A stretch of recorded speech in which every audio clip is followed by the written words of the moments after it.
세계 최초. 이 짧은 단어, 네 글자는 언제나 역사를 바꿔왔습니다. 하지만 이번만큼은 그 무게가 달랐습니다. 바다의 미래, 인류의 에너지 패러다임, 그리고 탄소 중립의 명운이 걸린 자리에서 이 단어가 등장한 것입니다. 세계에서 가장 보수적이고 까다롭다는 기관이 직접 인정한 프로젝트 전문가들은 충격의 입을 다물었고 경쟁국들은 말을 잃었습니다. 그러나 모두가 놀란 건 그 영광의 자리 옆에 새겨져 있던 국기였습니다. 그 나라는 바로 대한민국입니다. 바로 태평양 건너편, 이제는 세계를 흔드는 기술 강국으로 자리 잡은 대한민국이었습니다. 지금부터 그 놀라운 현장 속으로 들어가 보시죠. 미국에서 날아온 충격적인 이야기. 바로 시작합니다. 그리고 지금 어디에서 시청하고 계신지 댓글로 남겨주세요. 여러분의 이야기도 듣고 싶습니다. 그 전에 잠깐 1초 만에 누를 수 있는 좋아요 버튼을 꾹 눌러주시면 영상 제작에 큰 힘이 됩니다. 그럼 바로 사연 시작하겠습니다. 25년 동안 해운업계의 가장 어려운 문제들을 해결해왔습니다. 하지만 이번만큼은 답이 없었습니다. 2030년까지 탄소 배출 50% 감축, 2050년까지 완전 중립. 그런데 현실은 잔혹했습니다. 메탄올은 에너지 밀도가 절반, 암모니아는 독성 위험, 수소는 폭발 위험의 저장 비용만 1,000억대. 책상에 머리를 박고 중얼거렸습니다. 대체 어떤 연료로 바다를 건널 것인가? 바로 그때 이메일 알림음이 울렸습니다. 발신지가 심상치 않았습니다. 대한민국. 안녕하세요. 저는 제임스 스틸입니다. 미국 휴스턴에서 해양공학 컨설턴트로 일하고 있죠. 원자력공학 박사 학위에 선박 인증 전문가로 25년을 보냈습니다. ABS 미국 성급협회에서 15년 동안 선임 애널리스트로 일했고 지금은 독립 컨설턴트로 세계 각국의 조선소와 해운사들의 기술 자문을 맡고 있습니다. 제 인생은 숫자와 안전성 검증으로 이루어져 있습니다.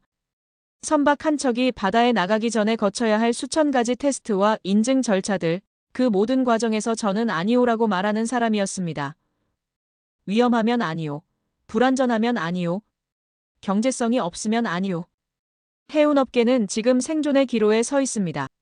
IMO 국제회사기구에서 내린 탄소 중립 로드맵이 업계 전체를 발칵 뒤집어 놓았거든요. 2030년까지 7년밖에 안 남았는데 현재 기술로는 절대 불가능한 목표였습니다. 상황이 얼마나 심각한지 보여드리죠. 작년에 유럽연합은 해운업계에 탄소 국경세를 부과하기 시작했습니다. 규정을 지키지 못하면 배 한 척당 수억 원의 벌금을 물어야 해요. 이미 몇몇 중소해운사들이 파산 신청을 했습니다. 메탄올부터 보시죠. 에너지 밀도가 기존 연료의 절반입니다. 같은 거리를 가려면 연료 탱크를 2배로 키워야 한다는 뜻이죠. 그럼 화물 공간은 어떻게 됩니까? 20피트 컨테이너 기준으로 30% 이상 줄어듭니다. 수익성은 반토막 나고 선박 설계를 완전히 뒤엎어야 합니다. 암모니아는 더 심각합니다. 독성가스라서 한 방울만 새어도 선원들 목숨이 위험해집니다. 작년에 네덜란드에서 암모니아 운반선 사고가 났을 때 반경 5km 주민들이 대피해야 했습니다. 특수 방호복을 입고 일해야 하고 사고라도 나면 항구 전체가 마비되죠. 수소는 아예 답이 없습니다. 액화 저장을 위해서는 영하 253도를 유지해야 하는데 그 냉각 비용만 연간 1,000억 원이 넘어갑니다. 게다가 수소는 세상에서 가장 작은 분자라서 어떤 재질도 완벽하게 막을 수 없어요. 조금씩 새어나가면서 폭발 위험을 만듭니다.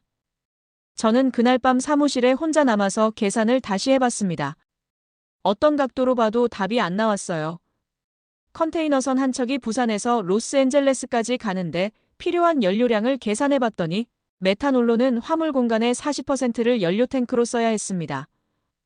암모니아로는 안전 설비 때문에 선원 공간이 2배로 늘어나고 수소로는 냉각 비용만 운항비의 60%를 차지했어요. 물리 법칙을 바꿀 수는 없는데 그렇게 중얼거리며 창밖 휴스턴 항구를 바라봤습니다. 새벽 2시인데도 불빛이 환하게 켜져 있었어요. 수백 척의 배들이 정박해 있었는데 모두가 같은 운명에 처해 있었죠. 제 책상 위에는 지난 6개월 동안 검토한 대체 연료 보고서들이 산더미처럼 쌓여 있었습니다. 독일의 전기 추진, 노르웨이의 바이오 연료, 일본의 수소, 네덜란드의 암모니아 모든 나라가 각자의 해답을 내놓았지만 어느 것도 완벽하지 않았어요. 바로 그때였습니다. 컴퓨터에서 메일 알림음이 울렸어요. 새벽 2시에 누가 메일을 보낸다는 겁니까? 발신자를 보니 한국원자력연구원이라고 적혀 있었습니다. 저는 피곤한 눈을 비비며 제목을 읽었습니다. MSR 기반 핵추진 LNG 운반선 기본 설계 검토 요청. 처음엔 스팸 메일인 줄 알았습니다. 핵추진 상선이라니 이런 소리는 지난 50년 동안 수백 번 들어봤거든요. 러시아의 원자력 쇠빙선, 미국의 NS 사바나호, 독일의 오토 하노까지 모두 상업적으로는 실패작이었습니다. 너무 비싸고 너무 위험하고 너무 복잡했죠. 하지만 호기심에 메일을 열어봤습니다. 그런데 첫 줄부터 심상치 않았습니다. 미국 성급협회 ABS 기본 승인 획득이라는 문구가 눈에 들어왔거든요. 저는 의자에서 벌떡 일어났습니다. ABS가요? 제가 15년 동안 몸담았던 그 보수적인 인증기관이 ABS가 얼마나 까다로운 곳인지 설명해드리죠. 세계 선박의 3분의 1이 ABS 인증을 받습니다. 그런데 기본 승인을 받으려면 최소 2년의 검토 과정을 거쳐야 해요. 수백 명의 전문가들이 달라붙어서 안전성, 경제성, 실현 가능성을 깐깐하게 따집니다. 그런 ABS가 핵추진 상선에 기본 승인을 줬다고요? 이건 농담이 아니었습니다. 저는 급하게 첨부 파일을 열어봤습니다. 54페이지짜리 상세 설계서가 나타났어요. MSR 용융염 원자로라는 기술이 핵심이었습니다. MSR은 기존 경수로와는 완전히 다른 방식이에요. 고체 연료봉 대신 액체 연료를 쓰고 고압이 아닌 저압에서 작동합니다. 이론적으로는 훨씬 안전하다고 알려져 있었지만 상업화된 적은 없었죠.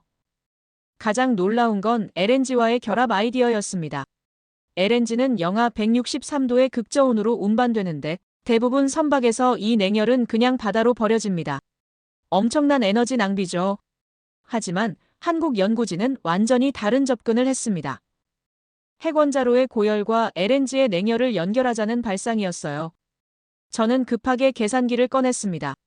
원자로에서 나오는 500도 열과 LNG의 영하 163도 냉열 사이의 온도차가 663도입니다. 이론적으로 카르노 효율이 80%를 넘어갑니다. 그래프를 그려보니 두 시스템이 완벽하게 보완되면서 전체 효율이 폭발적으로 상승하는 지점이 있었습니다. 이건 가능할지도 모른다. 저는 속으로 중얼거렸습니다. 하지만 의심이 먼저 들었죠. 25년 경력의 전문가로서 저는 본능적으로 회의적이었습니다. 안전성은 어떻습니까? 원자로를 바다 위에 띄운다는 건 상상만 해도 아찔한 일이거든요. 그런데 설계서를 자세히 보니 놀라웠습니다. 기존 해상 원자로의 문제점들을 새로운 방식으로 해결하고 있었어요. MSR은 저압 시스템이라서 폭발 위험이 현저히 낮고 경납 구조도 2중 3중으로 설계되어 있었습니다. 특히 인상적인 건 수동 안전 시스템이었습니다. 전력이 완전히 차단돼도 중력과 자연, 대류만으로 원자로가 안전하게 정지되도록 설계되어 있었어요. 바다는 저압 시스템을 좋아한다. 저는 노트에 그렇게 적었습니다. 더 놀라운 건 운영 측면의 고려였습니다. LNG 운반선은 특성상 대도시, 항만에 거의 들어가지 않습니다. 폭발 위험 때문에 대부분 외곽의 전용 터미널에서만 하역하죠. 이게 핵추진 선박의 사회적 수용성 측면에서는 엄청난 장점이었습니다. 저는 시계를 봤습니다. 새벽 4시가 넘어 있었어요. 하지만 잠이 오지 않았습니다. 25년 동안 풀지 못했던 퍼즐의 조각이 하나씩 맞춰지는 느낌이었거든요. 마지막 페이지에는 상세한 로드맵이 있었습니다. 10년 계획으로 2025년 상세 설계 완료, 2027년 시제품 제작, 2029년 해상 테스트, 2032년 상업 운항 시작까지의 단계별 일정이 나와 있었어요. 허황된 꿈이 아니라 실현 가능한 현실적인 계획이었습니다. 저는 의자에 등을 기대고 천장을 바라봤습니다. 이 문서가 거짓이면 내 커리어가 가벼워진다. 하지만 ABS의 공식 도장이 찍힌 문서였습니다. 이건 단순한 아이디어가 아니라 실현 가능성을 공식 인증받은 기술이었어요. 그 순간 저는 깨달았습니다.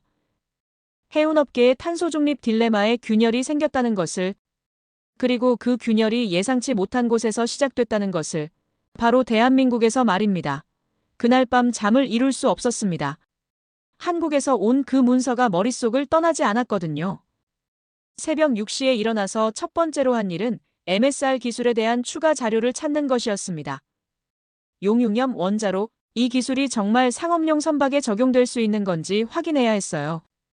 저는 대학 시절 교수님이었던 MIT의 로널드 발라스 박사에게 전화를 걸었습니다. 그분은 MSR 분야의 세계적 권위자거든요. 로널드 교수님, MSR을 선박에 적용한다면 어떨까요? 교수님은 잠시 침묵하더니 말씀하셨습니다. 제임스, 이론적으로는 완벽한 조합이야. 바다는 저압 시스템을 좋아하거든. 바로 그거였습니다. MSR의 핵심 장점은 저압 운전이었어요. 기존 경수로가 150기압이라는 엄청난 고압에서 작동하는 반면 MSR은 단 1기압에서 작동합니다. 해상이라는 극한 환경에서 고압 시스템을 유지하는 건 악몽 같은 일이거든요. 파도에 흔들리고 염수에 부식되고 극한의 날씨를 견뎌야 하는데 고압까지 관리해야 한다면요. 저는 다시 한국 문서를 펼쳤습니다. 이번엔 기술적 세부 사항에 집중했어요. MSR 시스템의 온도는 700도에서 운전됩니다. 기존 경수로의 300도보다 훨씬 높죠. 처음엔 이게 단점이라고 생각했는데 LNG와 결합되면서 완전히 달라졌습니다. LNG는 영하 163도로 저장됩니다. 863도의 온도차가 생기는 거죠. 이론적으로 이 온도차로 만들 수 있는 에너지량을 계산해 봤는데 입이 떡 벌어졌습니다. 기존 LNG 운반선에서 버려지던 냉열이 엄청난 에너지원이 될 수 있었어요. 저는 연력학 계산에 푹 빠져들었습니다. 랭킨 사이클, 브레이튼 사이클, 스털링 사이클까지 모든 가능한 열기관 사이클을 검토해 봤어요. 결과는 놀라웠습니다. 냉열 회수만으로도 선박 전체 전력 수요의 40%를 충당할 수 있었습니다. 냉열은 버려지는 게 아니다. 이 배에선 자산이다. 저는 노트에 그렇게 적었습니다. 하지만 저는 여전히 회의적이었습니다. 기술적으로 가능하다고 해서 실제로 안전한 건 아니거든요. 저는 안전성 부분을 자세히 들여다봤습니다. 여기서 정말 놀라운 설계를 발견했어요. 한국연구진은 선박을 완전히 분리된 7개 구역으로 나누었습니다. 원자로 구역, LNG, 저장 구역, 거주 구역, 기관 구역, 화물 구역, 제어 구역, 비상 구역. 각 구역은 독립적으로 격리될 수 있도록 설계되어 있었어요. 한 구역에 문제가 생겨도 다른 구역에는 영향을 주지 않는 구조였습니다. 특히 인상 깊었던 건 수동 안전 시스템이었습니다. 전력이 완전히 차단돼도 중력만으로 작동하는 냉각 시스템, 온도가 올라가면 자동으로 연료 공급이 차단되는 물리적 안전장치, 사람이 조작하지 않아도 스스로 안전 상태로 들어가는 설계였어요. 저는 체르노빌 사고 보고서를 다시 꺼내 읽어봤습니다. 그 사고의 핵심 원인은 안전장치를 인위적으로 해제했기 때문이었어요. 하지만 MSR 설계에서는 안전장치를 해제하는 것 자체가 물리적으로 불가능했습니다. 연료가 고체가 아닌 액체 상태라서 온도가 올라가면 자동으로 밀도가 낮아지고 핵반응이 저절로 멈추게 되거든요.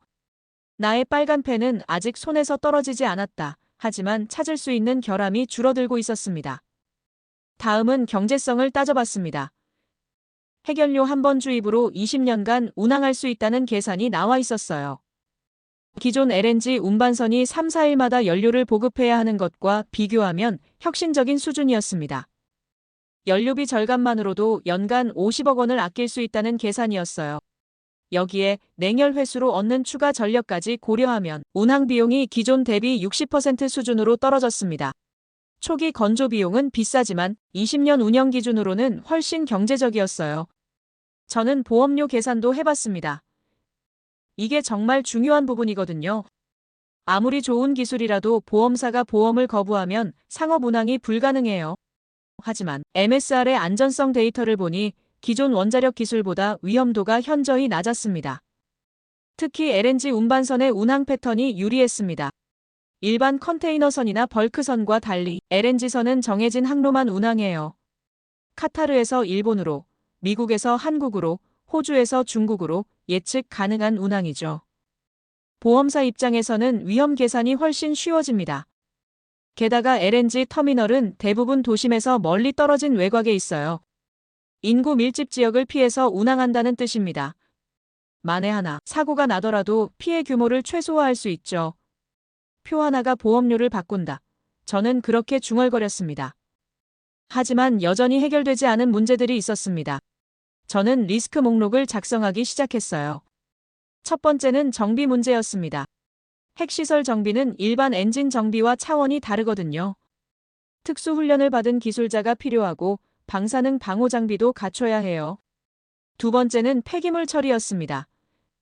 해결료를 20년 쓴다고 해도 결국은 교체해야 하고 사용 후 해결료를 어떻게 처리할 것인지가 명확하지 않았습니다.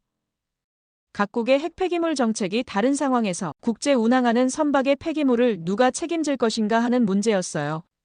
세 번째는 대중인식이었습니다. 아무리 안전하다고 해도 바다 위의 원자로라는 말만 들어도 사람들은 불안해할 거예요. 후쿠시마 사고 이후 원자력에 대한 불신이 높아진 상황에서 이걸 어떻게 설득할 것인가? 네 번째는 국제 규제였습니다. 현재 IMO 국제해사기구의 핵추진 상선에 대한 규정은 거의 없어요. 새로운 국제 기준을 만들어야 하는데 이게 얼마나 걸릴지 예측하기 어려웠습니다. 저는 한국 연구진에게 이메일을 보냈습니다. 이런 문제들에 대한 해답이 있는지 물어봤어요. 놀랍게도 다음 날 아침에 답장이 왔습니다.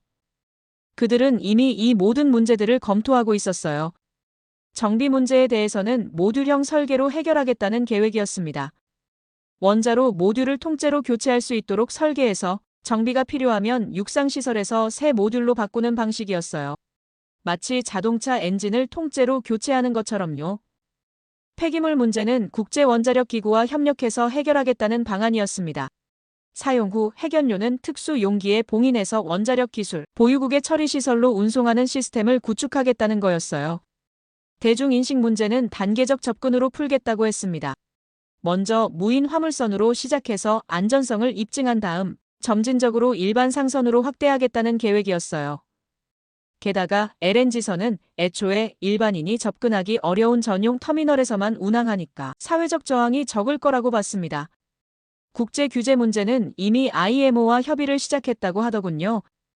ABS와 함께 새로운 안전기준 초안을 작성하고 있다는 설명이었어요. 한국이 선도적으로 기준을 제시하면 다른 나라들이 따라올 수밖에 없다는 전략이었습니다. 저는 점점 확신하기 시작했습니다. 이건 단순한 아이디어가 아니라 치밀하게 계획된 프로젝트였어요. 기술적 타당성뿐만 아니라 경제성, 안전성, 실현 가능성까지 모두 고려한 종합적인 솔루션이었습니다. 그날 오후, 저는 오랜 동료인 독일의 해양공학 컨설턴트 한스 밀러에게 전화를 걸었습니다. 한스, 핵추진 LNG선에 대해 어떻게 생각해? 그는 웃으며 대답했어요. 제임스, 10년 전에 그런 소리 했으면 미쳤다고 했을 거야. 하지만 지금은 달라. 탄소 중립 압박이 워낙 심하니까.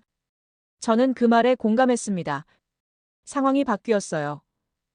과거에는 혁신보다 안정이 우선이었지만 지금은 혁신하지 않으면 생존할 수 없는 시대가 됐습니다.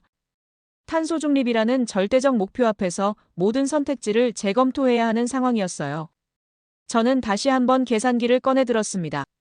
이번엔 전체적인 경제성을 종합해서 계산해봤어요.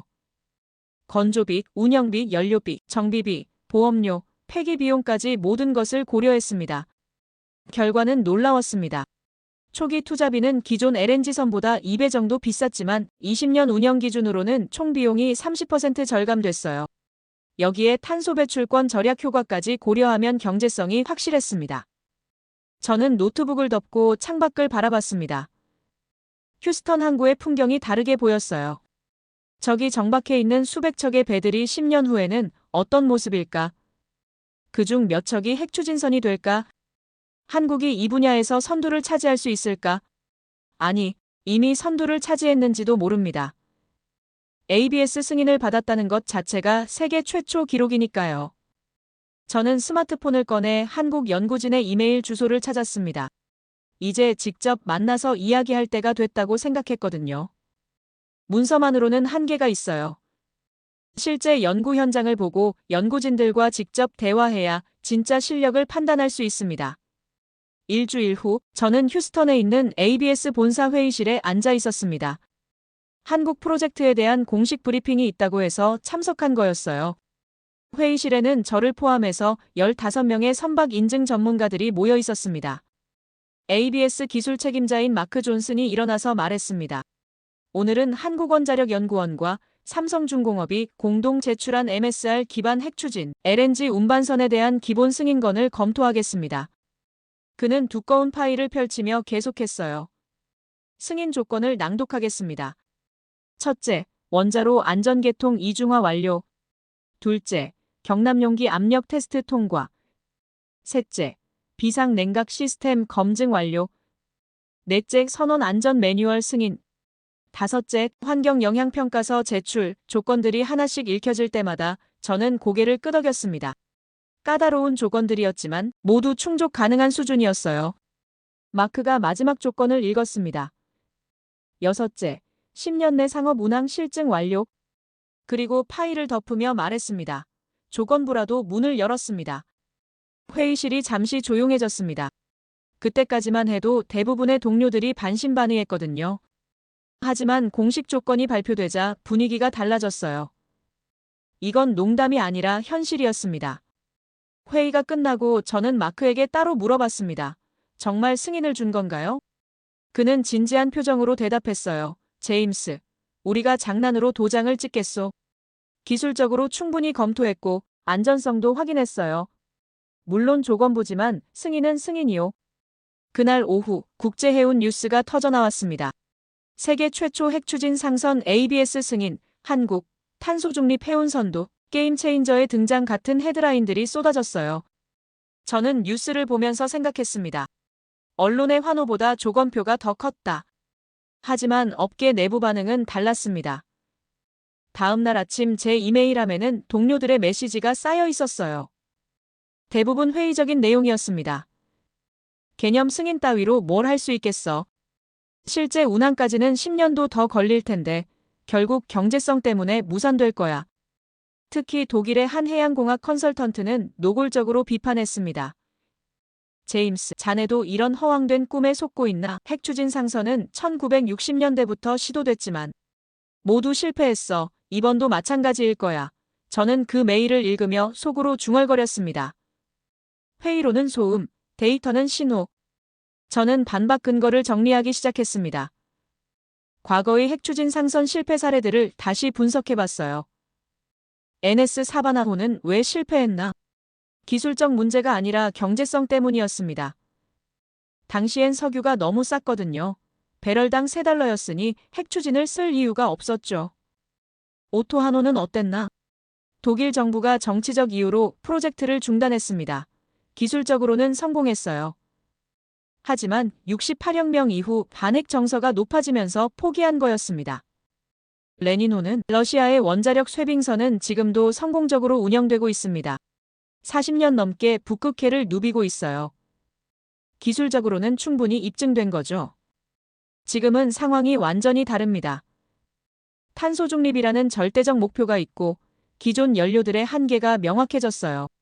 무엇보다 MSR이라는 새로운 기술이 과거의 문제점들을 해결했습니다. 저는 동료들에게 회신을 보냈습니다. 개념 승인, 그 조항들을 읽어봤나? ABS가 장난으로 6가지 조건을 달겠는가? 이건 실현 가능성을 인정했다는 뜻이다. 며칠 후 한국 연구진에서 추가 자료가 도착했습니다. 그들의 대응이 인상적이었어요. 비판에 대해 감정적으로 반응하는 대신 데이터로 답했습니다. 상세한 로드맵과 추가 시험 계획이 들어있었어요. 2025년 상세 설계 완료, 2026년 육상 시험용 원자로 가동, 2027년 시험선 건조 시작, 2028년 해상 시험 개시, 2030년 상업 운항 준비 완료. 로드맵은 숫자로 말하고 있었습니다. 허황된 꿈이 아니라 구체적인 계획이었어요. 특히 인상 깊었던 건 리스크 관리 방안이었습니다. 그들은 프로젝트의 모든 위험 요소를 나열하고 각각에 대한 대응책을 제시했어요. 기술적 위험, 경제적 위험, 정치적 위험, 사회적 위험까지 빠뜨리지 않고 분석했습니다. 예를 들어 기술적 위험의 경우 원자로 핵심 부품 세계 업체에서 공급받아 리스크를 분산시키고 각 부품별로 백업 시스템을 준비한다는 계획이었어요. 경제적 위험에 대해서는 초기 투자를 3단계로 나누어 단계별로 성과를 검증한 후 다음 단계로 진행한다는 방안이었습니다. 저는 문서를 읽으며 고개를 끄덕였습니다. 한국은 박수가 아닌 다음 과제표를 내밀었다. 이런 철저한 준비를 보니 이들이 얼마나 진지한지 알 수 있었어요.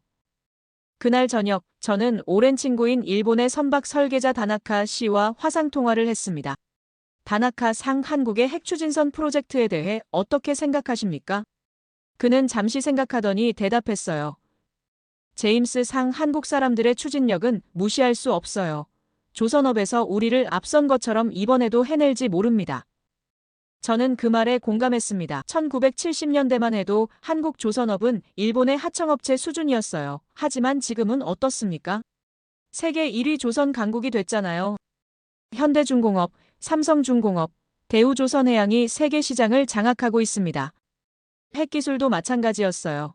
1970년대에 미국과 프랑스에서 기술을 도입했지만 지금은 독자적인 원자로 기술을 개발해서 UAE에 수출하는 수준까지 올라왔어요. APR-1400이라는 한국형 원자로가 국제시장에서 인정받고 있습니다. 그런 한국이 조선 기술과 원자력 기술을 결합한다면 충분히 가능한 일이라고 생각했습니다. 게다가 이번에는 혼자가 아니라 한국원자력연구원과 삼성중공업이 함께하고 있어요. 연구와 제조가 완벽하게 결합된 팀이었습니다. 저는 노트를 꺼내 적었습니다. 이건 출발선이 아니다. 분기점이다. ABS 승인은 단순한 허가가 아니라 새로운 시대의 시작점이었어요. 해운업계의 탄소 중립 딜레마에 처음으로 현실적인 해답이 제시된 순간이었습니다. 며칠 후, 저는 한국 연구진에게 이메일을 보냈습니다. 한국을 방문해서 직접 프로젝트를 보고 싶습니다. 언제 가능할까요? 답장은 빨리 왔어요. 언제든 환영합니다. 다음 주에 대전 연구소에서 기술 설명회가 있는데 참석하시겠습니까? 저는 주저하지 않고 항공편을 예약했습니다. 이제 문서가 아니라 현장을 봐야 할 때였거든요. 한국이 정말로 해운업계의 게임을 바꿀 수 있는지 내 눈으로 직접 확인하고 싶었습니다. 일주일 후, 저는 인천공항에 도착했습니다. 한국원자력연구원에서 보낸 직원이 마중을 나와 있었어요. 제임스 스틸 박사님이시죠? 저는 김민수 연구원입니다. 대전까지 모시겠습니다. 그는 유창한 영어로 인사했습니다. 차 안에서 김 연구원이 설명했어요. 내일 안전성 워크숍이 있습니다. 국내외 전문가 30명이 참석해서 사고 시나리오를 검토할 예정입니다. 박사님의 의견이 정말 중요해요. 저는 창밖 풍경을 보며 대답했습니다. 기대하고 있습니다. 하지만 저는 까다로운 사람입니다. 다음 날 아침, 대전 연구소 회의실에는 각국의 전문가들이 모여 있었습니다. 미국, 일본, 독일, 프랑스, 영국에서 온 원자력 및 해양공학 전문가들이었어요. 한국 측에서는 한국원자력연구원과 삼성중공업 연구진 15명이 참석했습니다. 워크숍이 시작되자마자 한국연구진은 가장 극단적인 사고 시나리오부터 제시했습니다. 원자로 1차 냉각계통 완전 파손, 동시에 전력 계통 완전 차단. 여기에 경남용기 균열까지 발생한다면 일반적으로는 이런 극한 상황을 가정하지 않는데 처음부터 최악을 상정하고 시작하는 게 인상적이었어요. 저는 손을 들었습니다. 이런 상황에서 수동 안전 시스템이 정말 작동할까요? 한국연구진의 박철수 박사가 일어나서 설명했습니다. 네, 전력이 완전히 차단돼도 중력과 자연 대류만으로 냉각이 가능합니다. 물리 법칙은 전기가 없어도 작동하거든요. 그는 화이트보드에 그림을 그리며 계속 설명했어요. MSR의 핵심은 음의 온도, 반응도입니다. 온도가 올라갈수록 핵반응이 자동으로 감소해요. 사람이 조작하지 않아도 스스로 안전해집니다. 저는 고개를 끄덕였습니다. 좋은 설계는 전기가 없어도 버틴다. 하지만 독일에서 온 슈미트 박사가 날카로운 질문을 던졌습니다. 격실이 아무리 분리되어 있어도 선박이라는 제한된 공간에서는 한계가 있지 않습니까? 육상 원전과는 다른 위험이 있을 텐데요. 회의실 분위기가 긴장됐습니다. 삼성중공업의 이상호 수석 연구원이 대답했습니다. 맞습니다. 그래서 우리는 7중 격리 시스템을 개발했어요. 원자로 자체, 1차 경납용기, 2차 경납용기, 격실, 격벽, 선체 구조, 이중 선체, 그리고 해수 자체까지 7겹의 방어선입니다. 저는 속으로 감탄했습니다. 육상 원전보다 오히려 더 안전할 수도 있겠다는 생각이 들었어요. 해수라는 천년 방벽이 있으니까요. 하지만 여전히 의문이 남았습니다. 선원들의 안전은 어떻게 보장하죠? 한국연구진은 선원 교육 프로그램 초안을 제시했습니다. 6개월 기본 교육, 3개월 실습, 그리고 매년 재교육, 모든 선원이 방사능 방호 기본 지식을 갖춰야 한다는 계획이었어요. 선원 교육은 경납의 마지막 층이다. 저는 노트에 그렇게 적었습니다. 오후에는 지역사회 대표들과의 토론이 있었습니다. 부산항 관계자, 환경단체 대표, 지역주민 대표 등이 참석했어요. 여기서 분위기가 확 바뀌었습니다. 과학적 데이터가 아니라 감정과 불안이 주도하는 토론이었거든요. 부산 해운대구 주민대표가 일어났습니다. 원자로가 실린 배가 우리 앞바다를 지나간다고요? 만에 하나 사고가 나면 누가 책임질 겁니까? 목소리에 불안이 가득했어요. 저는 그 순간 깨달았습니다. 항만은 과학만으로 설득되지 않는다. 환경단체 대표는 더 강하게 반발했습니다. 후쿠시마 사고를 벌써 잊었습니까? 바다가 오염되면 되돌릴 수 있나요? 우리는 절대 반대합니다. 회의실 분위기가 험악해졌어요. 한국연구진이 설명했습니다. LNG 운반선은 대도시 항만에 접안하지 않습니다. 대부분 외곽의 전용 터미널에서만 하역해요.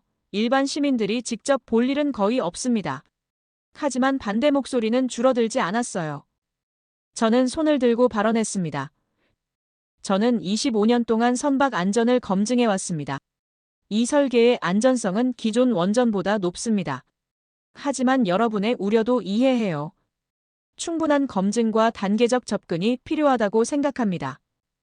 그날 저녁 호텔에서 뉴스를 보는데 놀라운 내용이 나왔습니다.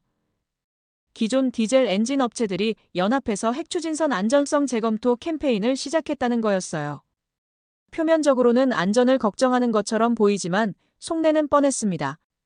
다음 날 아침 신문에는 더 자극적인 제목들이 실렸어요. 바다 위의 시한폭탄, 해상 체르노빌의 가능성, 누가 우리 바다를 실험장으로 만드는가? 저는 신문을 보며 분노했습니다. 나는 공포 마케팅을 싫어한다. 워크숍 둘째 날, 참석자들은 실제 MSR 시험 시설을 견학했습니다. 한국원자력연구원의 실험용 MSR이 가동되고 있었어요. 작은 규모지만 실제로 작동하는 용융염 원자로를 본 건 처음이었습니다. 박철수 박사가 설명했습니다. 이 시설로 5년 동안 안전성을 검증했어요. 전력 차단 시험, 냉각제 상실 시험, 극한 온도 시험까지 모두 통과했습니다. 저는 제어실의 모니터들을 보며 감탄했어요. 모든 안전 시스템이 자동으로 작동하고 있었습니다. 두려움은 숫자를 삼킨다. 하지만 숫자는 거짓말을 하지 않습니다. 저는 안전성 데이터를 자세히 검토했어요. 사고 확률, 피해 규모, 대응 시간 모든 수치가 기존 기술보다 우수했습니다. 점심시간에 일본에서 온 다나카 박사와 이야기했습니다. 제임스 상, 기술적으로는 문제 없어 보이는데 사회적 수용성이 걱정이군요. 저도 같은 생각이었어요. 기술은 준비됐지만 사람들의 마음은 아직이었습니다. 오후에는 비용 분석 세션이 있었습니다. 한국연구진이 제시한 경제성 분석을 검토하는 시간이었어요. 초기 건조비는 기존 LNG선의 1.8배, 하지만 20년 운영비는 절반 수준, 탄소 배출권 절약 효과까지 고려하면 충분히 경제적이었습니다. 저는 보험료 계산도 다시 해봤습니다. MSR의 안전성 데이터를 적용하면 보험료가 기존 예상보다 낮아질 수 있었어요. 로이드 보험조합도 이미 예비 검토에 들어갔다는 소식이었습니다. 워크숍 마지막 날 참석자들의 종합 의견을 발표하는 시간이 있었습니다. 대부분 기술적으로는 인정했지만 사회적 수용성에 대해서는 우려를 표했어요. 저는 마지막에 발언했습니다. 저는 회의론자입니다. 하지만 이번만큼은 인정할 수밖에 없어요. 기술적 완성도가 높고 안전성도 충분히 검증됐습니다. 문제는 사람들의 인식이에요. 그러나 그것도 시간이 해결할 거라고 봅니다. 공항으로 가는 차 안에서 김민수 연구원이 물었습니다. 박사님, 어떻게 생각하세요? 저는 잠시 생각하다가 대답했어요. 기술은 준비됐어요. 이제 용기의 문제입니다. 한국에서 돌아온 지 일주일 후, 제 이메일함에 놀라운 소식이 도착했습니다. 삼성중공업에서 보낸 모형 시험 결과 보고서였어요. MSR, LNG 통합 시스템 성능 검증 완료라는 제목이 눈에 들어왔습니다. 저는 급하게 첨부 파일을 열어봤습니다. 54페이지에 달하는 상세한 시험 데이터가 들어있었어요. 첫 번째 그래프를 보는 순간 눈이 휘둥그레졌습니다. 열효율이 예상치보다 7% 더 높게 나온 거였어요. 원래 계획에서는 전체 시스템 효율을 45%로 예상했는데 실제 시험에서는 52%가 나왔습니다. 이건 기존 디젤 엔진의 40%보다 월등히 높은 수치였어요. MSR과 LNG 냉열 회수 시스템이 예상보다 완벽하게 맞물렸다는 증거였습니다. 저는 계산기를 꺼내 연료비 절감 효과를 다시 계산해봤습니다. 7% 효율 개선이 연간 운영비에 미치는 영향을 보니 놀라웠어요. 연간 80억 원의 추가 절감 효과가 있었습니다. 숫자들이 서로를 증언한다. 저는 속으로 중얼거렸습니다. 두 번째 그래프는 소음과 진동 측정 결과였습니다. 이것도 예상을 뛰어넘었어요. 기존 디젤 엔진이 85데시벨의 소음을 내는 반면 MSR 시스템은 65데시벨에 불과했습니다. 도서관 수준의 조용함이었죠. 진동도 마찬가지였습니다. 기존 엔진의 진동이 0.8G인데 MSR은 0.3G였어요. 이건 단순히 조용한 게 아니라 선원들의 작업 환경이 완전히 달라진다는 의미였습니다. 24시간 바다 위에서 생활하는 선원들에게 소음과 진동은 스트레스의 주요 원인이거든요. 저는 과거에 컨설팅했던 노르웨이 해운사의 선장 얘기가 떠올랐습니다. 제임스, 엔진룸에서 30분만 있어봐요. 귀가 멍해져서 말을 제대로 할 수 없어요. 하지만 MSR 시스템에서는 그런 문제가 없을 것 같았습니다. 편안한 배는 안전한 배다. 저는 노트에 그렇게 적었습니다. 세 번째 데이터가 가장 중요했습니다. 정시 운항 시뮬레이션 결과였어요. 기존 디젤 엔진은 연료 보급과 정비 때문에 항해 일정에 여유를 둬야 합니다. 하지만 MSR은 20년간 연료 보급이 필요 없어서 정시성이 크게 향상됐어요. 부산에서 로스앤젤레스까지 15일 항해에서 기존 선박은 평균 16.5일이 걸리는데 MSR 선박은 정확히 15일에 도착할 수 있다는 계산이었습니다. 1.5일 단축이 별거 아닌 것 같지만 해운업계에서는 엄청난 차이예요. 화주들은 정시성을 돈으로 계산합니다. 하루 늦으면 지연 페널티를 물어야 하고 하루빨리 도착하면 조기 인센티브를 받아요. 연간 100항차를 운항하는 선박이라면 정시성 개선만으로도 연간 50억 원의 추가 수익을 얻을 수 있었습니다. 정시성은 해운의 언어다. 저는 흥분해서 중얼거렸습니다. 이제 경제성 계산이 완전히 바뀌었어요. 초기 건조비가 비싸도 운영 단계에서 충분히 회수할 수 있다는 확신이 들었습니다. 그날 오후 휴스턴에 있는 동료들과 화상회의를 했습니다. 한국 시험 결과를 공유하는 자리였어요. 하지만 반응이 예상과 달랐습니다. 여전히 회의적인 목소리가 많았어요. 제임스, 모형 시험과 실제 운항은 다르지 않나? 아무리 좋아도 사회적 수용성 문제는 어떻게 할 건가? 보험사들이 정말 보험을 써줄까? 같은 질문들이 쏟아졌습니다. 하지만 저는 확신이 있었어요. 숫자가 말해주고 있었거든요. 여러분, 데이터를 보세요. 효율 52%, 소음 65데시벨, 정시성 100%. 이런 수치들이 거짓말을 할까요? 저는 조금 흥분해서 말했습니다. 그때까지 가장 강하게 반대했던 독일의 슈미트 박사가 침묵했습니다. 평소 같으면 바로 반박했을 텐데 이번엔 말이 없었어요. 저는 그 침묵의 의미를 알았습니다. 침묵이 늘었다. 일주일 후 더 놀라운 소식이 들려왔습니다. 로이드 보험조합에서 MSR 핵추진선에 대한 예비 보험료를 산정했다는 거였어요. 예상보다 훨씬 낮은 수준이었습니다. 안전성 데이터가 좋아서 리스크 평가 등급이 높게 나온 거였죠. 보험업계는 절대 감정으로 움직이지 않습니다.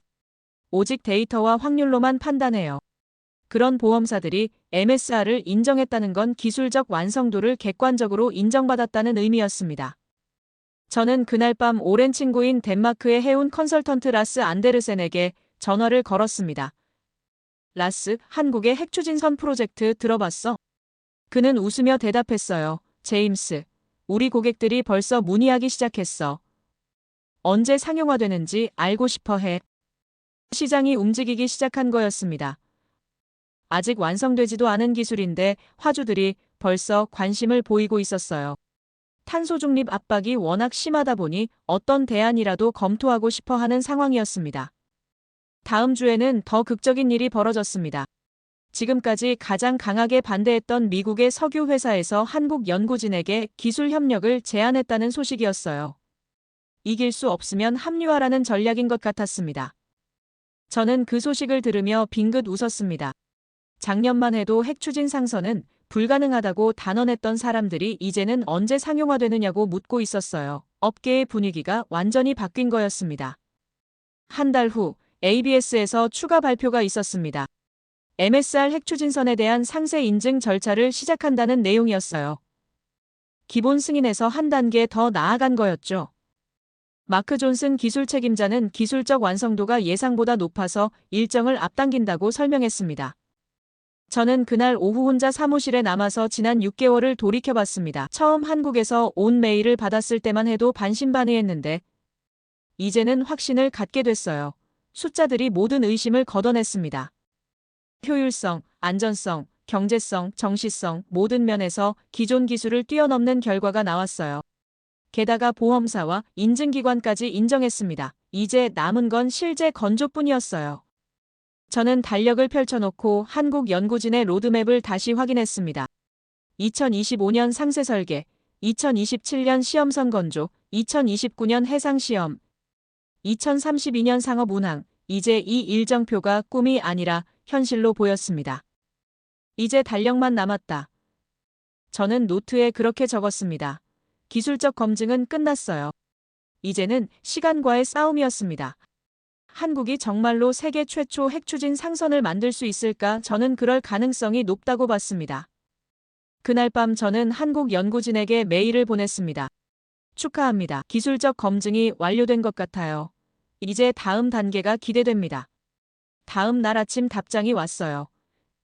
제임스 박사님 함께 역사를 만들어요. 모든 것이 순조롭게 진행되는 것 같았지만 위기는 예상치 못한 곳에서 찾아왔습니다.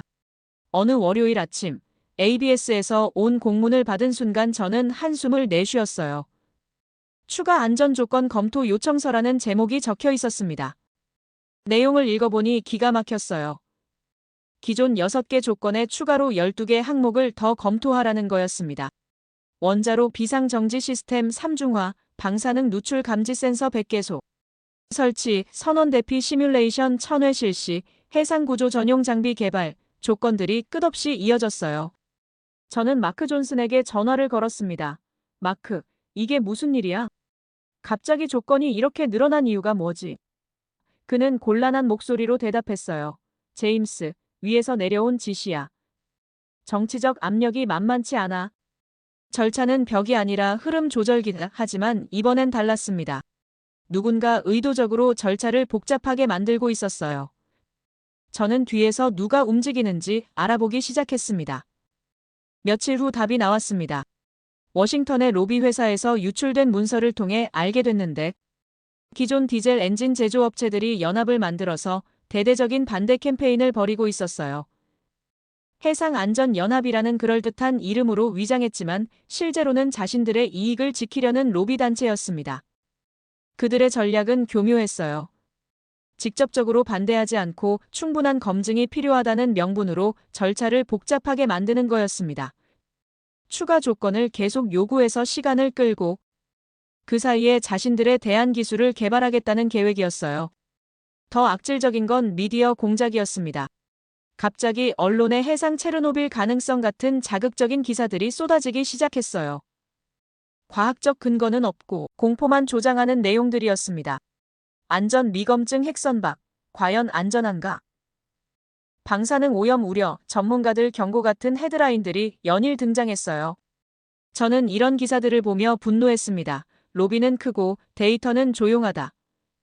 사실과 데이터는 지면 한 구석에 작게 실리는 반면 선정적인 헤드라인은 일면을 장식했어요. 일반 시민들이 무엇을 믿겠습니까? 한국 연구진도 당황하는 기색이 역력했습니다.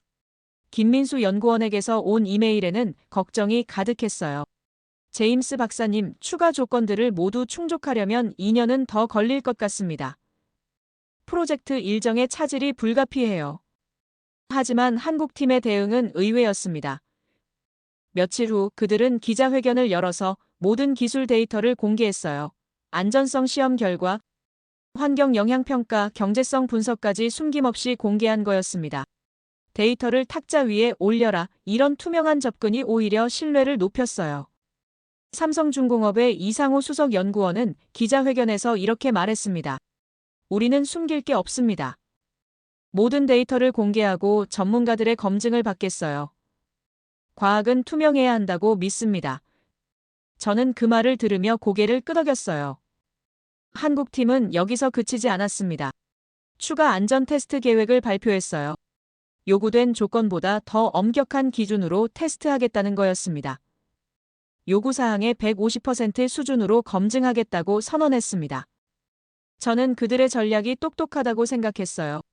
로비 세력이 안전성 부족을 공격 포인트로 삼고 있는 상황에서 오히려 더 높은 안전 기준을 스스로 제시한 거였습니다. 공격할 명분을 아예 없애버린 거죠. 그런데 더 큰 시험이 기다리고 있었습니다. 미국 상원에서 해상 원자력 안전성 청문회를 개최한다는 발표가 나온 거였어요. 표면적으로는 객관적인 검증을 위한 자리라고 했지만 실제로는 반대 세력들이 무대를 마련한 거였습니다. 청문회 일주일 전 저에게 증인 출석 요청이 왔습니다. 해양공학 분야 권위자로서 전문가 의견을 듣고 싶다는 내용이었어요. 저는 고민에 빠졌습니다. 이 자리에서 뭐라고 말해야 할까? 동료들은 만류했습니다.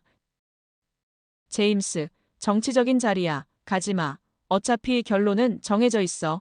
하지만 저는 다르게 생각했어요. 바로 이런 순간에 전문가가 나서야 한다고 봤습니다. 청문회 전날 밤, 저는 밤새워 의견서를 작성했습니다. 25년 경력을 바탕으로 한객관적인 평가, 기술적 데이터에 근거한 분석, 그리고 해운업계의 미래에 대한 제 소신을 담았어요. 의견서의 핵심은 간단했습니다. MSR 기반 핵추진선은 현재 기술 수준에서 가장 안전하고 효율적인 탄소 중립 해운 솔루션이다. 추가 검증은 필요하지만 기본적인 안전성은 이미 입증되었다. 청문회 당일 워싱턴 DC의 상원 청사는 기자들로 북적였습니다. 저는 증인석에 앉아서 의원들을 바라봤어요. 찬성파와 반대파가 명확하게 나뉘어 있는 게 보였습니다. 반대파 의원이 먼저 질문을 던졌습니다. 스틸 박사, 바다 위의 원자로가 정말 안전하다고 보십니까? 후쿠시마 같은 사고가 바다에서 일어나면 어떻게 하시겠어요? 예상했던 질문이었어요.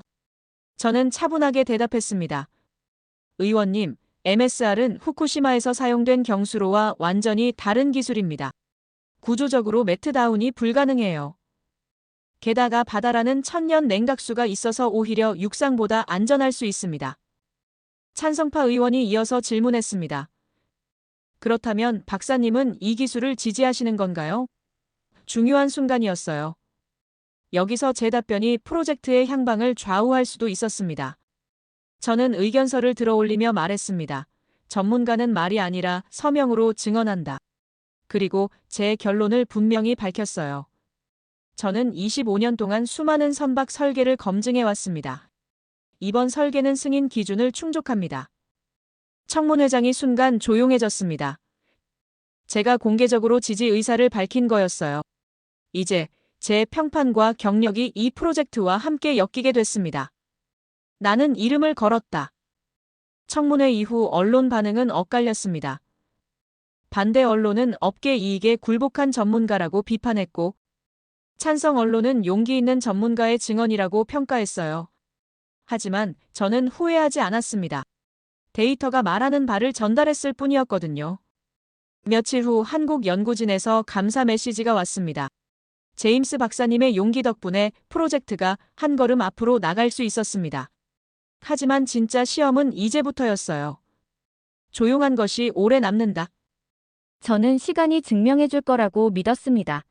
청문회에서 한 달이 지난 어느 금요일 오후, 제 책상 위에는 ABS에서 온 최종 통지서가 놓여 있었습니다. 표지를 넘기자마자 눈에 띈 문구가 있었어요. 기본 승인 안정화 확정 통지서. 저는 잠시 숨을 멈췄습니다. 문서를 자세히 읽어보니 놀라웠어요. 그동안 12개나 되던 추가 조건들이 단 4개로 줄어들어 있었습니다. 한국 연구진이 제출한 추가 안전 데이터와 시험 결과가 대부분의 우려를 해소했다는 설명이었어요. 이제 조건표가 짧다. 저는 속으로 안도의 한숨을 내쉬었습니다. 바로 그때 전화가 울렸습니다. 네덜란드에서 걸려온 전화였어요. 제임스 로테르담 항만공사의 반 데어 베르그입니다. 한국의 핵추진 LNG선 프로젝트에 대해 상담하고 싶어서요. 저는 웃음이 나왔습니다. 첫 번째는 운일 수 있어도 두 번째부터는 시스템입니다. 그 전화가 시작일 뿐이었어요. 다음 시간에는 싱가포르에서, 그 다음에는 카타르에서, 그리고 호주에서 연달아 전화가 걸려왔습니다. 모두 같은 질문이었죠. 한국 프로젝트에 참여할 수 있을까요? 기술 라이선싱은 어떻게 되나요? 상업 운항은 언제 시작하나요? 저는 전화를 받을 때마다 같은 생각을 했습니다. 전화벨은 시장 언어다. 문의가 표나 이메일로 오지 않고 직접 전화로 온다는 건 이 기술에 대한 관심이 진짜라는 증거였어요. 사람들이 정말 급해하고 있다는 뜻이었습니다. 일주일 사이에 제가 받은 문의만 25건이 넘었어요. 노르웨이 에퀴노르에서는 북극 항로용 LNG선에 적용 가능한지 물어봤고, 카타르 에너지에서는 기존 LNG선 개조가 가능한지 문의했습니다. 심지어 미국의 엑손모빌에서도 기술 검토를 위한 미팅을 요청했어요. 가장 극적인 변화는 금융 쪽에서 일어났습니다. 로이드 보험조합에서 리스크 프리미엄 재조정 발표가 나온 거였어요. MSR 핵추진선에 대한 보험료가 기존 예상보다 30% 낮아진다는 내용이었습니다. 청문회에서 제가 한 증언과 한국팀의 추가 안전 데이터가 영향을 미친 거였죠. 저는 그 발표문을 보며 빙긋 웃었습니다. 보험사가 움직이면 세계가 뒤따른다. 보험업계는 절대 감정으로 움직이지 않아요. 오직 데이터와 수익률로만 판단합니다. 그런 보험사들이 리스크를 낮게 평가했다는 건 이 기술이 정말 안전하다는 객관적 증거였어요. 며칠 후에는 더 놀라운 소식이 들려왔습니다. 영국의 스탠다드 차타드 은행에서 핵추진선 건조, 금융 패키지를 개발한다고 발표한 거였어요. 20년 장기 대출에 특별금리를 적용하겠다는 내용이었습니다. 금융권도 움직이기 시작한 거죠. 이쯤 되자 업계 분위기가 완전히 바뀌었습니다. 지금까지 가장 강하게 반대했던 사람들도 입장을 바꾸기 시작했어요. 독일의 슈미트 박사는 제게 이메일을 보냈습니다. 제임스, 나도 인정할 수밖에 없겠어. 데이터가 말하고 있잖아. 심지어 디젤 엔진 로비 단체도 톤을 낮췄어요. 해상안전연합에서 발표한 성명서를 보니 충분한 검증 후 단계적 도입이라는 식으로 표현이 바뀌어 있었습니다. 완전 반대에서 조건부 찬성으로 후퇴한 거였죠. 그날 오후 저는 휴스턴 해운클럽에서 열린 세미나에 연사로 참석했습니다. 주제는 해운업계의 탄소 중립 전략이었어요. 200명이 넘는 업계 관계자들이 참석했습니다. 제 발표가 끝나고 질의응답 시간에 한 기자가 물었습니다. 박사님, 한국의 핵추진선 프로젝트를 어떻게 평가하십니까? 중요한 질문이었어요. 업계 전체가 제 답변을 기다리고 있었습니다. 저는 마이크를 잡고 천천히 말했습니다. 저는 평생 칭찬에 인색한 사람이었습니다. 하지만 이번만큼은 예외입니다. 회장이 조용해졌어요. 한국이 먼저 문을 열었습니다. 박수가 터져나왔습니다. 200명의 해운업계 전문가들이 일제히 박수를 친 거였어요. 저는 그 순간 알았습니다. 업계가 완전히 돌아섰다는 것을, 이제 한국의 성공을 의심하는 사람은 거의 없다는 것을 말이죠. 세미나 후 리셉션에서 여러 사람들이 저에게 다가왔습니다. 제임스, 한국팀과 연결해 줄 수 있어? 우리도 프로젝트에 참여하고 싶어. 기술 라이선스는 어떻게 받지? 같은 질문들이 쏟아졌어요. 특히 인상 깊었던 건 일본의 미츠비시 중공업 대표가 한 말이었습니다. 우리도 핵추진선을 연구하고 있지만 한국이 5년은 앞서 있어요. 협력하는 게 현명할 것 같습니다. 경쟁국에서 이런 말이 나온다는 건 한국의 기술 우위를 공식 인정한 거나 다름없었어요. 그 주말, 저는 한국 연구진에게 긴 이메일을 보냈습니다. 최근 일주일 동안 있었던 일들을 자세히 보고하고 시장의 반응을 분석했어요. 마지막에 이렇게 적었습니다. 축하합니다. 여러분이 해운업계의 게임을 바꿨어요. 월요일 아침에 한국에서 답장이 왔습니다. 김민수 연구원이 보낸 메일이었어요. 제임스 박사님, 저희는 여전히 겸손합니다. 이제 시작일 뿐이에요. 앞으로 할 일이 더 많습니다. 그들의 겸손한 태도가 오히려 더 인상적이었어요. 그날 오후, 제 책상에는 새로운 프로젝트 의뢰서들이 쌓이기 시작했습니다. 모두 핵추진선 관련 컨설팅 요청이었어요. 덴마크, 네덜란드, 싱가포르, 호주, 카타르에서 온 의뢰서들이었습니다. 저는 그 의뢰서들을 보며 생각했습니다. 6개월 전만 해도 핵추진 상선은 불가능하다고 말했던 사람들이 이제는 우리도 만들고 싶다고 하고 있어요. 세상이 이렇게 빨리 바뀔 줄 누가 알았겠습니까? 하지만 가장 중요한 건 한국이 선두를 유지하고 있다는 사실이었습니다. ABS 승인, 기술적 검증, 시장의 인정 모든 면에서 한국이 앞서고 있었어요. 이제 세계 최초라는 타이틀이 곧 글로벌 스탠다드의 출발점이 될 거라는 확신이 들었습니다. 저는 노트에 적었습니다. 첫 번째 문을 연 사람이 기준을 만든다. 한국이 바로 그 첫 번째가 된 거였어요. 이제 다른 나라들은 한국이 만든 기준을 따라올 수밖에 없는 상황이었습니다. 6개월이 더 지났습니다. 이제 상황은 제가 처음 예상했던 것보다 훨씬 빠르게 변하고 있었어요. 국제해사기구 IMO 본부가 있는 뉴욕에서 차세대 해운 기술 표준화 회의가 열린다는 소식을 듣고 저는 참관인 자격으로 참석했습니다. 회의실에는 50개국 대표들이 모여 있었는데 놀랍게도 첫 번째 안건이 MSR 핵추진 상선 안전 기준이었어요. 한국이 제출한 기술 표준이 국제규범 논의의 기준점이 된 거였습니다. 기준은 한 나라가 세웠다. 저는 속으로 감탄했습니다. 한국 대표단이 발표를 시작했는데 그들의 준비가 정말 철저했어요. 3년간의 안전성 시험 데이터, 환경 영향 평가, 경제성 분석까지 모든 자료를 체계적으로 정리해서 제시했습니다. 다른 나라 대표들이 고개를 끄덕이며 듣는 모습이 인상적이었어요. 독일 대표가 질문했습니다. 한국의 기준을 그대로 국제 표준으로 채택하자는 건가요? 한국 대표가 겸손하게 대답했어요. 저희 기준을 참고해서 더 좋은 국제 기준을 만들어가면 됩니다. 하지만 실제로는 한국 기준이 워낙 완벽해서 다른 나라들이 따를 수밖에 없는 상황이었어요. 일본 대표도 인정했습니다. 한국의 안전 기준이 현재로서는 가장 완성도가 높다고 판단됩니다. 경쟁국인 일본에서 이런 말이 나온다는 건 정말 의미가 큰 거였어요. 저는 회의실을 둘러보며 생각했습니다. 연구실과 조선소의 거리가 가장 짧은 나라. 한국이 가진 독특한 장점이 여기서 빛을 발했어요. 다른 나라들은 연구기관과 조선소가 따로 놀지만 한국은 한국원자력연구원과 삼성중공업이 처음부터 함께 작업했거든요. 기술 개발과 실제 건조가 동시에 진행되니까 완성도가 다를 수밖에 없었습니다. 회의 둘째 날에는 더 놀라운 발표가 있었어요. 유럽연합에서 그린 시핑 이니셔티브라는 새로운 정책을 발표했는데 핵추진 상선을 친환경 선박 1급으로 분류한다는 내용이었습니다. 탄소 배출권 거래에서도 최고 등급을 받을 수 있다고 했어요. 이제 탄소 중립 해운 전략의 지도가 완전히 바뀌었습니다. 6개월 전만 해도 메탄올, 암모니아, 수소가 3대 대안으로 여겨졌는데 이제는 MSR 핵추진이 첫 번째 선택지가 됐어요.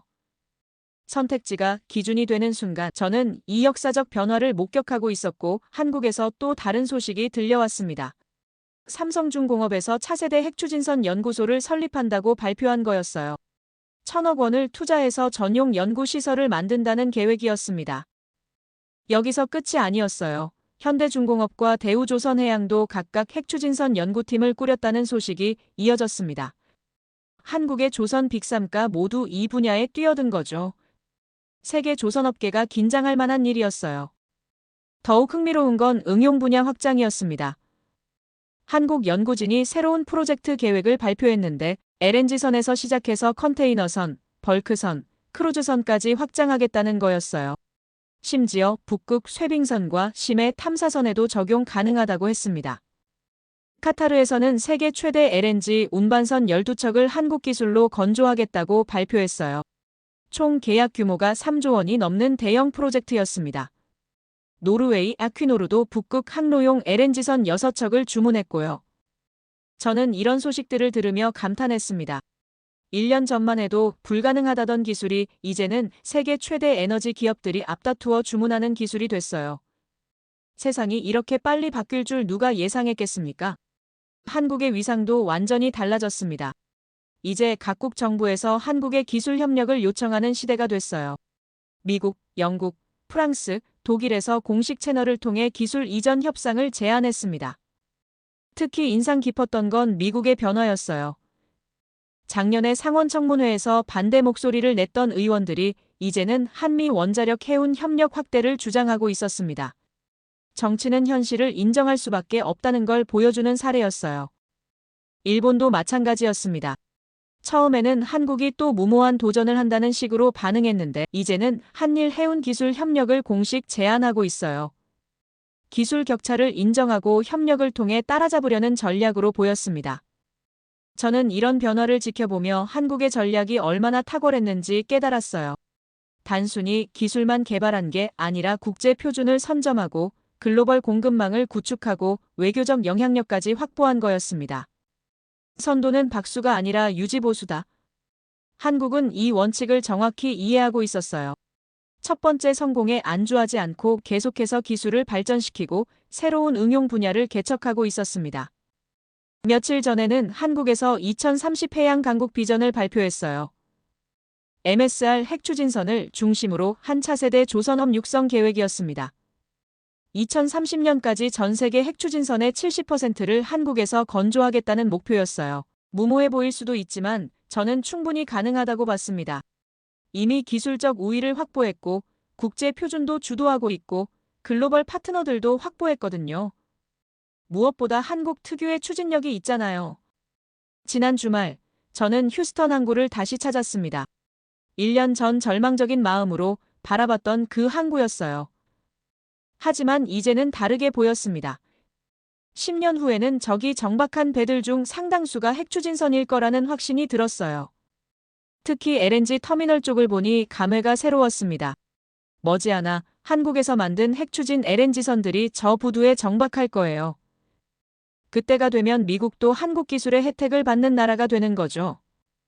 저는 25년 경력의 해양공학 전문가로서 많은 기술 혁신을 봤지만 이번만큼 극적인 변화는 처음이었어요. 한 나라가 새로운 기술로 전체 산업의 판도를 바꾸는 걸 실시간으로 목격한 거였습니다. 그날 밤 저는 긴 편지를 썼습니다. 한국 연구진들에게 보내는 감사 인사였어요.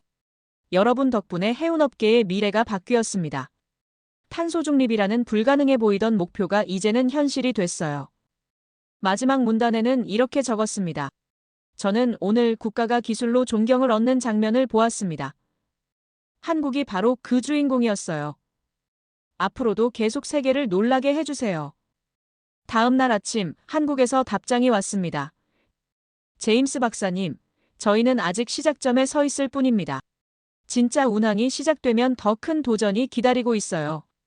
하지만 함께라면 못할 게 없다고 믿습니다. 저는 그 메시지를 읽으며 미소 지었습니다. 겸손하면서도 자신감 넘치는 한국 사람들의 모습이 그대로 담겨 있었어요.